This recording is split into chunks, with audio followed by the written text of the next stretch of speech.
रुके रह गई थी जो नई नोमिनेशन नहीं हो पाया। इस बार क्या मैनिफेस्टो है, CAA लागू हो गया पूरे देश में, अमित शाह ने लागू कर दिया है। यहाँ के जो खास करके सीमांचल बहुगन क्षेत्र है, ये मुस्लिमों का क्षेत्र है, यहाँ सभी कास्ट के लोग हैं। अब फंडा ये है कि CAA लागू हो गया है। आज भाजपा और JDU मिलकर के कह रही है CAA बिहार में लागू नहीं हो रहा है। अलीगढ़ का आप सपना दिखा रहे हैं कि हम सरकार में आएंगे तो करके दिखाएंगे, जबकि भाजपा ने कह दिया कि किशनगंज में अलीगढ़ नहीं है। क्या लगता है आपको? नहीं, अलीगढ़ मुस्लिम यूनिवर्सिटी का इशू है। इसी यहाँ के पहले का कोई आदमी है, विधायक है, वो कह रहा है 4G विधायक, उसने सुप्रीम कोर्ट में लगाया SLP जो डिसमिस हो गया है। वो पब्लिक को नहीं बताता कि हमारा जो एप्लीकेशन है वहाँ डिसमिस हो गया है, पिटीशन है वो डिसमिस हो गया है। और दूसरी बात ये है कि उसको बताना चाहिए अपना जो आप अच्छा काम बताते हैं, तो ये काम आपने खराब किया है तो क्यों नहीं देखे। हमारा कहने का अलीगढ़ का क्या मामला, क्या है, डिसमिस कैसे हो गया, क्या चीज का? किसी ने डाला था सुप्रीम कोर्ट में PIL जो डिसमिस हो गया है और यहाँ के पब्लिक को गुमराह कर रहा है और वो बताता नहीं है। अभी 1-1.5 महीने की बात है। मैं 1 साल पहले रिक्विजिशन डाला था कि मैं ये का केस फ्री में लड़ूंगा यहाँ के पब्लिक के लिए, तो उसमें पानी फेर दिया हमारे पास। मतलब क्या धराया में पानी फेरा खुद और कह रहा है कि अलीगढ़ लेके आएंगे। और कहाँ वो कह रहा है ना, गुमराह कर रहा है लोगों को। अगर यहाँ के नेता का एक बस में होता तो आज इतने दिन हो गए वो अपना कर सकता था काम। आजकल कोई बड़ी बात नहीं है। अब सही बोल रहे हैं, बहुत बड़ी बात है। ये नेशनलाइज्ड टेलीविजन पे चलेगा, यहाँ की जनता देखेंगे। वो कह रहे हैं कि अलीगढ़ आ रहा है और आप कह रहे हैं कि अलीगढ़ का जो सारा पानी फेर दिया, नहीं हो पाएगा। देखिए, पानी इस पे फेरा है, मैं लड़ने के लिए मेरे को उन्होंने ऑथराइज किया है। ऑथराइज किया है, इस बीच में कम से कम 10,000 पेज है, तो उसको लीगल स्क्रूटनी कर रहा था मैं, और करने के बीच में ही किसी ने डाल दिया है वहाँ सुप्रीम कोर्ट में और वो एप्लीकेशन डिसमिस भी हो गया उसका। तो आप बताइए, हम इतना मेहनत किए। 1 साल पहले तो हम AAU में गए, मेरा बाकायदा इंटरव्यू लिया। आप हमारे पास कागज देखना चाहें तो वो देख सकते हैं। They are duly authorise to me और they have provided me the वकालतनामा also whatever is required to the legal proposition. अब वो लोग तो यहाँ जो नेता कहते हैं कि सीमांचल की लड़ाई लड़ रहे हैं हम लोग, सीमांचल को आगे बढ़ाने के लिए, लोगों को तो गुमराह कर रहा है। एक सवाल मैं आपसे पूछूं, ये सवाल ये है कि AAU का मामला कितने दिन से पेंडिंग है? काफी लंबे टाइम से चल रहा है अलीगढ़ का मुद्दा। अगर यहाँ के ये जो नेता हैं उनका लोगों ने सियासी दुकान और मकान सारी चीजें देख रहा है, अगर उनके बस का होता तो अब तक ये काम पूरा हो गया होता। जैसे मल्लापुरम का पूरा हुआ, जैसे मुर्शिदाबाद का पूरा हुआ, और किशनगंज का ही देर में लटका रहता। मैंने बहुत मेहनत करके, भाई साहब अब आपको मैं क्या बताऊं, रमजान का महीना है और उस महीने में मैं जा करके जितनी मेहनत किया हूं, और मैं जानता हूं और ऊपर अल्लाह जानता है। बावजूद इसके इस तरह से इन लोगों ने किया, तो खैर बहरहाल अब जो इशू वो नहीं है। इशू तो ये है कि इलेक्शन में ये लोग मुद्दा बनाते हैं और इस मुद्दे पे लोगों को गुमराह करके यहाँ का वोट ले लेते हैं, और वोट ले लेने के बाद फिर मामला जैसा का तैसा ही, जैसा ही तैसा है। और दूसरा जो है हमारा इशू, आप एक वो कह रहे थे ना कि CAA जो लागू हुआ है, 2019 को CAA है और ये अब लागू हो चुका है पूरे देश में। कहीं ऐसा लॉ है कि पूरे देश में जो सेंट्रल गवर्नमेंट लागू करेगा और बिहार में लागू नहीं करेगा? मैंने तो नहीं देखा आज तक किसी कोई लॉ। तो भाई साहब, यहाँ पे बड़े बुरे दिन आने वाले हैं। कोई हमारे यहाँ पे तो कोई शरणार्थी है नहीं, लेकिन अगर कोई निकालेगा सरकार अपने वो करने के लिए, तो उसका क्लियर कट पोजीशन है कि डिटेक्ट करो, डिटेन करो और डिपोर्ट करो। तो इसमें आएगा। मैं लीगल प्रोविजन जानता हूं और मैं यहाँ के लोगों की अच्छे से उनके हित की रक्षा करूंगा और सारा काम करूंगा जो भी इसका होगा।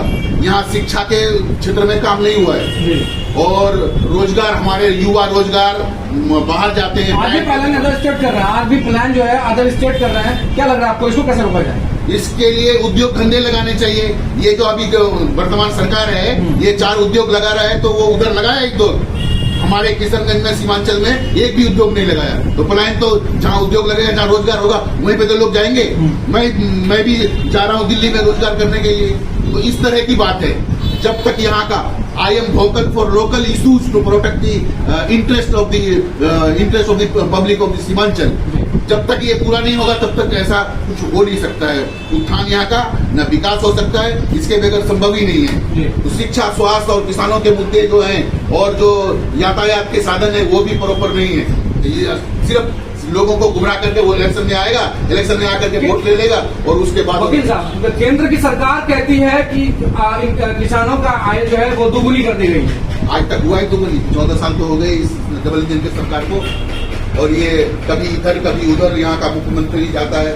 मुझे नहीं लगता है कि अब आगे उनको पलटी मारने का और मिलेगा मौका, और यहाँ के लोग समझ चुके हैं इसको, और उसको अपने हित को प्रोटेक्ट करने के लिए वोट देंगे वो हर तरह से। अच्छा, आपका लोकसभा चुनाव से पहले जो है आप आपका नामांकन करने वाले हैं, जनता का समर्थन आपको मिलने लगा है, क्या रहेगा? सबसे पहले मैनिफेस्टो क्या है आपका? आप किस मैनिफेस्टो पे चुनाव लड़ेंगे? क्या है मेरा मैनिफेस्टो? हम बार बार आपको रिपीट करते हैं, हमारा मैनिफेस्टो ये है कि शिक्षा के क्षेत्र में काम हो, और शिक्षा आगे बढ़ने के लिए शिक्षा बहुत जरूरी है। बगैर शिक्षा के मनुष्य तो पशु समान है, और अगर शिक्षा ही का बेहतर होगा तो आगे सारे लोग जो है यहाँ का जो भी युवा है जो पढ़ता है लिखता है वो उसका अच्छा क्वालिटी होगा। दूसरा है कि भाई यहाँ पे आजकल जमाना डिजिटल हो गया है, तो उसके लिए ये माइक मोबाइल सारे जो रिचार्ज होते हैं उसके लिए बिजली चाहिए, और बिजली यहाँ पे रहती नहीं है। बिजली जब रहेगी नहीं तो हम कनेक्ट कैसे रहेंगे पूरे इंटरनेट से? तो इसके लिए रियायत जरूरी है, और बिजली तो बिहार में बिजली का सबसे ज्यादा पैसा लेती है बिहार सरकार। बिल्कुल। अब बात आती है करप्शन की। मामूली सा निवासी बनाने के लिए लोग जाते हैं तो उसमें रिश्वत देनी पड़ती है, और सुशासन बाबू का कहना है कि मेरे राज्य में भ्रष्टाचार नहीं है। बी फ्रैंक, मैं आपको एक बात कर रहा हूँ, मैं यहाँ का नेटिव हूँ, मेरे आवाओ अजदाद है यहाँ पे, तो मुझे यहाँ आना पड़ता है, और मैं जब भी आता हूँ कहीं भी कहिए बगैर पैसे का कोई काम नहीं होता है। और पैसे दे करके भाई आप करें, हमारी जमीन दूसरे ने रजिस्ट्री करा दी बगैर उसके, मेरे पास पक्की रजिस्ट्री है, आप देख सकते हैं ये क्या चल रहा है यहाँ पे।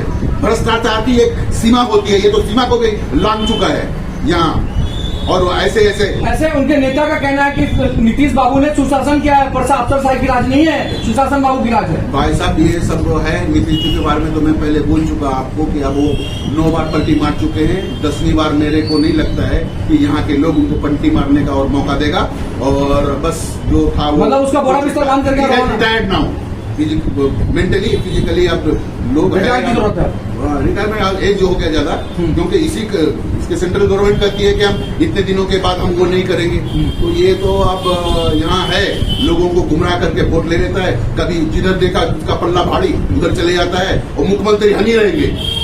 कांग्रेस के सांसद हैं डॉक्टर जावेद आजाद साहब, और इस बार पिछला मैनिफेस्टो में उन्होंने कहा था शिक्षा के क्षेत्र में बहुत बेहतर होगा, सड़कें बनेंगी, बाढ़ का नियंत्रण का जो व्यवस्था किया जाएगा ना, अब तक वो कुछ नहीं हो पाया। आप ये सवाल तो मौजूदा सांसद से पूछिए। मीडिया जब उनकी इंटरव्यू की बात कर रहे हैं तो मीडिया सीधे कहते हैं कि मेरे पास समय नहीं है, आपको सामूहिक प्रेस कॉन्फ्रेंस करना पड़ेगा। मीडिया को वो कुछ हम आज बोल रहे हैं तो हमारे मुद्दे हैं, मैं बोल रहा हूँ कि these are my manifesto, according to that I will do work.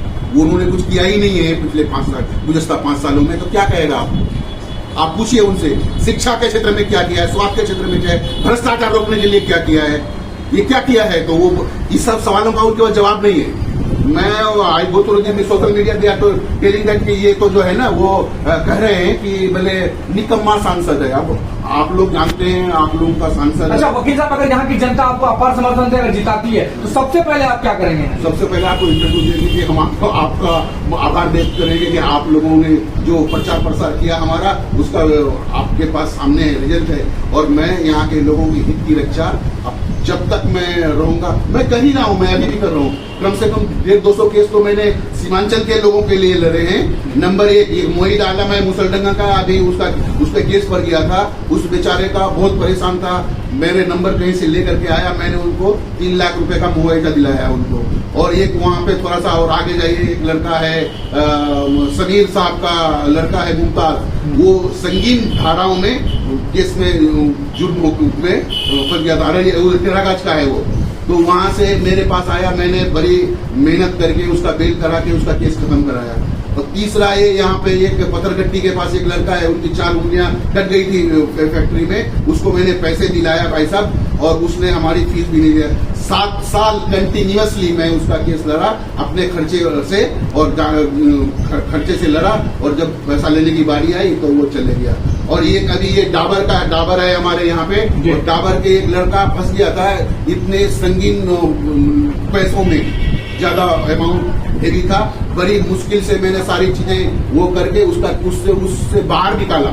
अब वो मतलब वकील साहब, आप आज जो कह रहे हैं, जो आपने जो सेवा दी है लोगों को, क्या ये सेवा सांसद बनने के बाद आपका बरकरार रहेगा, या फिर वो मौजूदा सांसद जो किशनगंज के डॉक्टर जावेद आजाद हैं कि उनकी तरह आप भी? मैं आप लोगों को हाथ जोड़ के करता हूँ कि मेरी सेवा हमेशा बरकरार रहेगी, क्योंकि मैं यहाँ पैदा हुआ और मेरा बचपना है। अभी यहाँ पे इज्तिमा हुआ था, वो मेरा जगह है जहाँ पे स्कूल में मैंने बुनियादी तालीम पाई थी। लोचा मदरसा, लोचा स्कूल, महेशपतना मिडिल स्कूल। तो ये सब चीजें जो है ना याद आती है। ठीक इसी तरह के हुजूर अकरम सल्लल्लाहु अलैहि वसल्लम की जैसे बनी साहब में बीबी हलीमा सादिया के यहाँ पे उनका बचपन गुजरा, वहाँ के घर वाले लोग अभी भी जाते हैं। तो अभी यहाँ जो तबलीगी जमात में इज्तिमा हुआ, वो भी मुझे याद आया कि ये हमारा वो है, तो मैं आया यहाँ पे।